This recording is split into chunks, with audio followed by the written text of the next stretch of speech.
Akademi Sofa.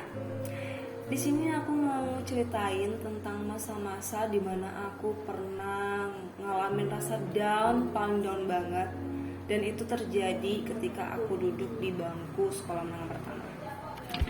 Kalau bercerita tentang masa down, itu emang hal-hal yang paling menyakitkan ya.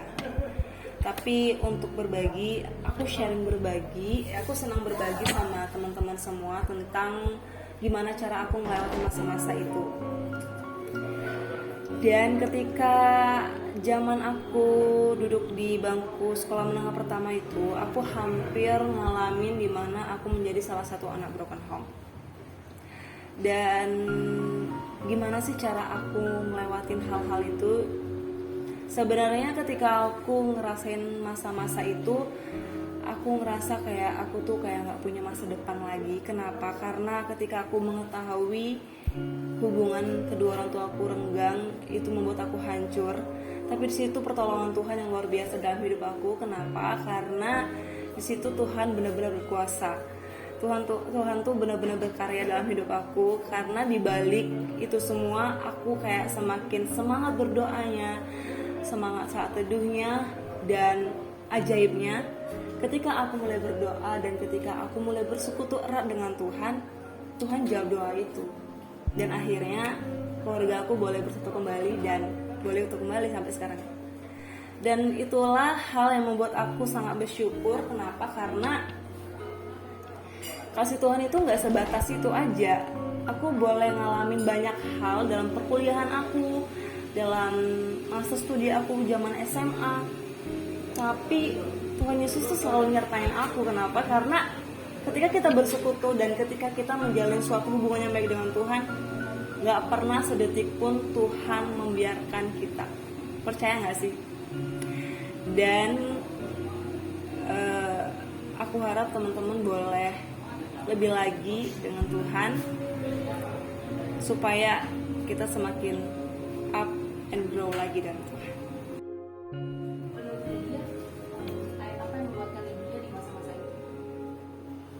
Dan aku tuh punya ayat favorit loh. Ayat ini benar-benar membuat aku kuat dimana aku rasain hal down itu. Itu tertulis di Yeremia 33 ayat 3 yang isinya tuh, berserulah kepadaku, maka aku akan menjawab engkau dan akan memberitahukan kepadamu hal-hal yang besar yang tidak terpahami, yakni hal-hal yang tidak kau ketahui.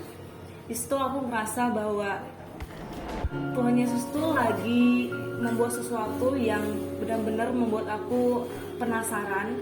Jadi dia kayak lagi menyusun rencana gimana sih ngebentuk aku secara mental, secara jiwa, raga, supaya aku menjadi wanita yang kuat. Karena secara posisi aku tuh adalah anak pertama dari 3 bersaudara. Jadi aku dituntut supaya aku menjadi kakak dan menjadi panutan untuk adik-adik. Jadi aku berpikir bahwa ketika aku menghadapi masalah ini dan ketika aku diperhadapkan sama masalah ini adalah cara Tuhan untuk membentuk aku supaya aku menjadi pribadi yang kuat. Jadi pesannya buat teman-teman.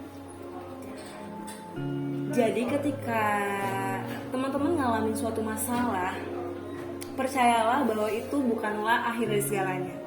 Tapi itu adalah proses di mana Tuhan sedang membentuk kamu, sedang membentuk karakter kamu untuk menjadi apa yang Tuhan mau dalam hidup kamu. Jadi, satu pesan buat teman-teman semua. Jangan pernah berhenti berharap. Masalah itu boleh ada, dan itu bukan berarti Tuhan gak sayang. Tapi itu adalah cara Tuhan di mana kita dipersiapkan untuk naik level. Jadi, jangan pernah berhenti berharap. Oke? God bless you. Bye-bye.